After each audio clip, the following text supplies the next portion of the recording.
Habari yako, nisikilize nikujuze hili juu ya Tanzania, lakini kwanza mimi ninaitwa Robin Rachel. Kuna jarida linaitwa Business Insider Africa limeandika habari juu ya Tanzania na kampuni ya Warusi inaitwa Fesco. Hii ni kampuni ya masuala ya usafirishaji na imeandika kwamba kampuni hii imeweza kufanikisha safari yake ya kwanza katika bandari ya Dar es Salaam ya Tanzania. Kwa hiyo hii imefanya kwamba Warusi waonekane kwamba wanataka kujiingiza zaidi kibiashara katika ukanda huu wa Afrika Mashariki, na Tanzania inaonekana ni eneo muhimu sana kwao.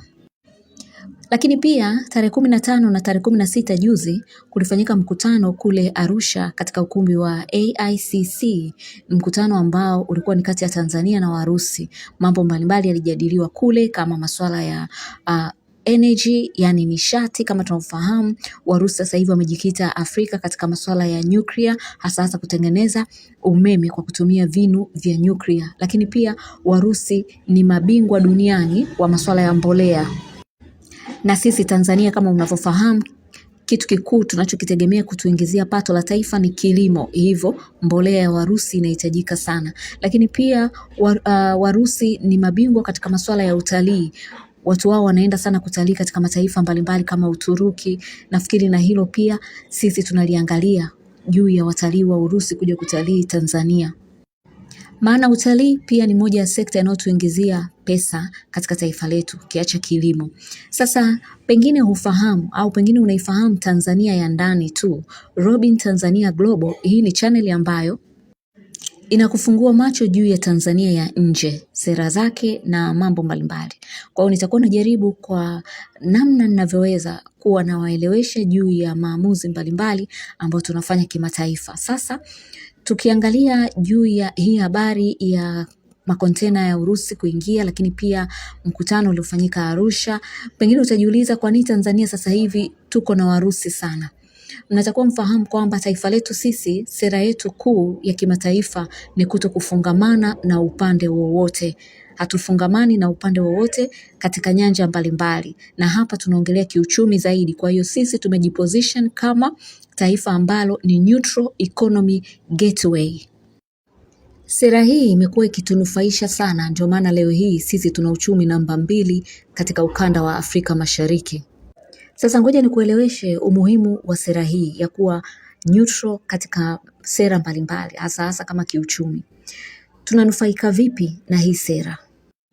Kwanza kabisa watu wanatakiwa kujua kwamba dunia sasa hivi ipo katika mwelekeo ambao tunaita au wanaita wazungu multipolar world.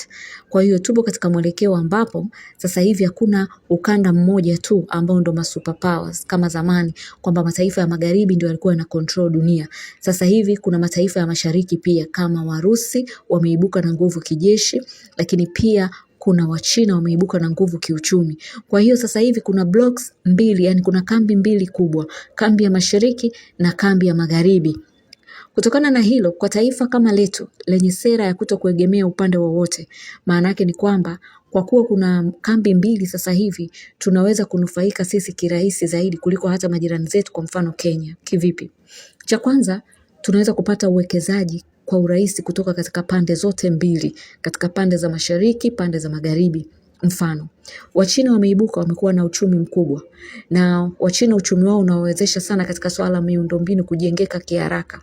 Kutokana na hilo, sisi tuna uwezo wa kuingia mikataba na Wachina kiurahisi zaidi kwa sababu tunaaminika kutokana na kwamba hatuna upande wowote. Wamarekani watu ambao wako mbele sana katika masuala ya teknolojia, lakini pia wana uchumi mkubwa. Kwa kuwa hatufungamani na upande wowote, hata wanapotuona tuko na Wachina wanaona kawaida. Tukaona wao pia tuna uhuru wa kuweza kufanya nao biashara na uwekezaji katika masuala labda ya teknolojia, katika vitu ambavyo wamebobea. Wahindi wamebobea katika masuala ya madawa, pia na wenyewe hivyo hivyo. Mataifa ya magharibi ni matajiri wa pesa, mambo ya bandari, lakini pia nishati. Kwa hiyo tunafanya nao kazi vizuri tu, wanatutizama vizuri, si hawatutizami kama maadui kwa sababu sisi tuko katikati. Lakini pia kuna Warusi, wao wamejikita sana katika masuala ya ulinzi, nishati, mbolea, na wao tunafanya nao kazi vizuri kabisa. Hawatuoni kama watu tusioaminika kutokana na kwamba wanajua hatuna upande, hatufungamani na upande wowote. Kwa hiyo sera yetu inatufanya tuwe na nguvu katika kujadiliana. Mfano, pale ambapo tunaona labda makampuni ya Marekani yanataka kujadili na sisi jambo kwenye masuala ya uwekezaji, tukiona hayana manufaa kwetu, tunaweza tukaacha tukasaini mkataba na Warusi. Umeona Tukiona Warusi hawana manufaa kwetu, tunaweza tukaacha tukasaini mkataba labda na Wafaransa. Unaona? Kwa hiyo mnapokuwa neutral, mnakuwa huru katika kujadili jambo ambalo litawafaa nyie, kwa sababu mna nguvu ya kwenda kufanya machaguo yote mnayoyataka bila kuonekana kama labda kuonekana wabaya. Lakini mkiwa mmefungamana upande mmoja, pale utakapoenda upande mwingine unaonekana kama umeacha kambi, kama umesaliti kambi, hapo unaweza ukaanza kuchukiwa.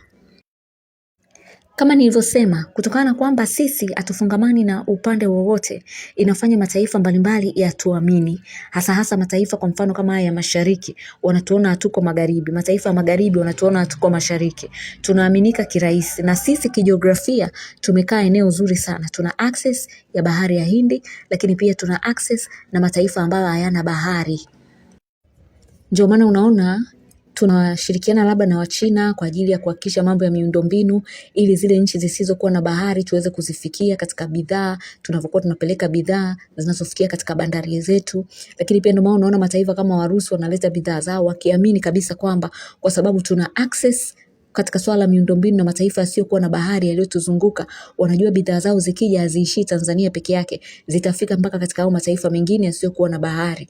Kwa hiyo kijiografia tulipokaa na sera yetu ya kuwa neutral inatufanya tuwe tunawatamanisha zaidi mataifa makubwa kutoka pande zote, na sisi tunakuwa na nguvu zaidi ya kuchagua tunapopataka penye maslahi na sisi. Lakini pia kuna changamoto. Kwa mfano, kuna mataifa ya magharibi kama Marekani na washirika wake, wao wanaweza wakakuona pia uko neutral, lakini bado wakakasirika wakiona unafanya kazi labda na mataifa ya mashariki, kwa sababu wana tabia ya ukandamizwaji. Wanapenda kukandamiza mataifa yafate kile ambacho wanakitaka wao tu. Kutokana na hilo, ndio maana tumejikita sana katika diplomasia. Sisi ni manguli wa diplomasia. Ndio maana tunahusika sana katika upatanishaji wa mataifa mbalimbali yanayoingia katika migogoro Afrika. Tulijijengea diplomasia nzuri sana kipindi cha zamani sana, toka kipindi tunapata uhuru, kipindi cha Nyerere. Kwa hiyo tunahakikisha tunacheza na diplomasia ambao tumejiweka kidiplomasia. Sisi tumejiweka, kwa wazungu wanasema friend to all, enemy to none. Yani sisi ni marafiki wa wote na adui, hatuna uadui na mtu.